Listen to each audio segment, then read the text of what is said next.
Teman-teman tahu kan, Indonesia adalah negara dengan penganut agama Islam terbanyak di dunia, yang mana lebih dari 80% orang Indonesia adalah Muslim.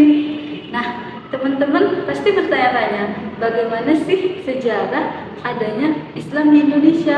Kenapa dia bisa muncul dan bagaimana dia bisa berkembang sehingga negara Indonesia menempati posisi pertama dengan penduduk Islam terbesar di dunia. Teman-teman, ikuti terus ya video ini untuk mengetahui sejarah peradaban Islam di Nusantara.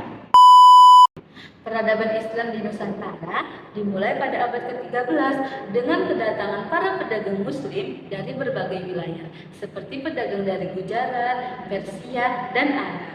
Proses Islamisasi di Indonesia berlangsung dengan damai, yang mana prosesnya melalui perkawinan, perdagangan, dan interaksi budaya antara pedagang Muslim dan orang-orang Nusantara. Sejak agama Islam masuk dan menyebar di Indonesia, agama Islam dikenal dengan agama yang damai, yang mana dalam proses penyebarannya tidak ada pemaksaan ataupun perbudakan dan penjajahan.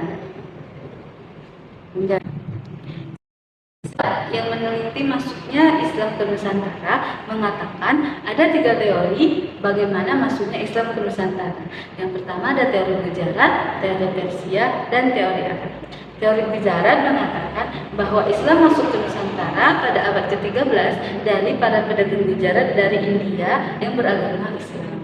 Sedangkan teori kedua mengatakan bahwa Islam masuk ke Nusantara melalui perdagangan Persia, yang mana para pedagang Persia mampir dulu ke Gujarat, lalu kemudian mampir ke Indonesia pada abad ke-13. Yang ketiga, teori Makkah.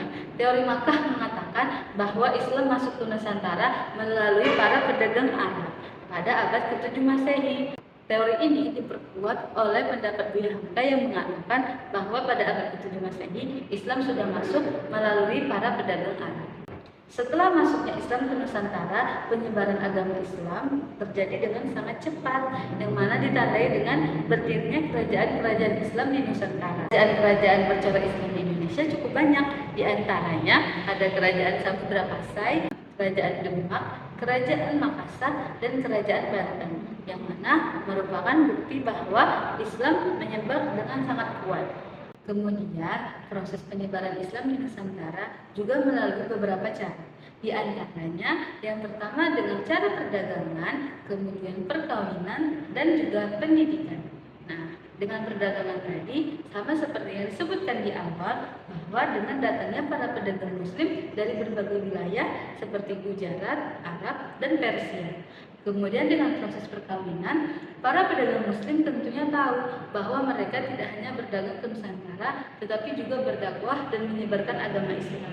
Nah, dengan cara penyebaran agama Islam tadi dengan perkawinan. Perkawinan yang dilakukan juga bukan hanya dengan rakyat-rakyat biasa, tetapi juga merambat kepada wilayah kerajaan.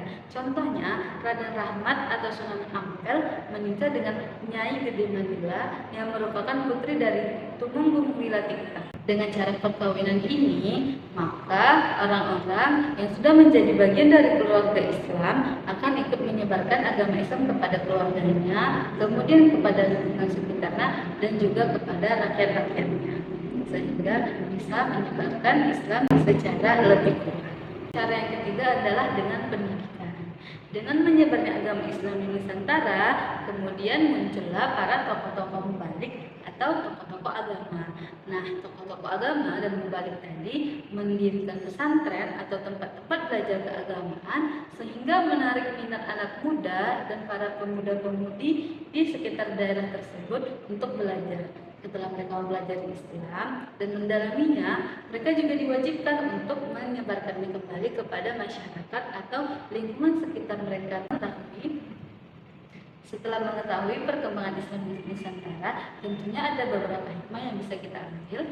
Antaranya, Islam adalah agama yang damai dan penyebarannya juga secara damai. Kemudian, adanya proses akulturasi budaya yang menjadikan Islam dan budaya di Indonesia yang tidak memiliki pertentangan bisa menyatu.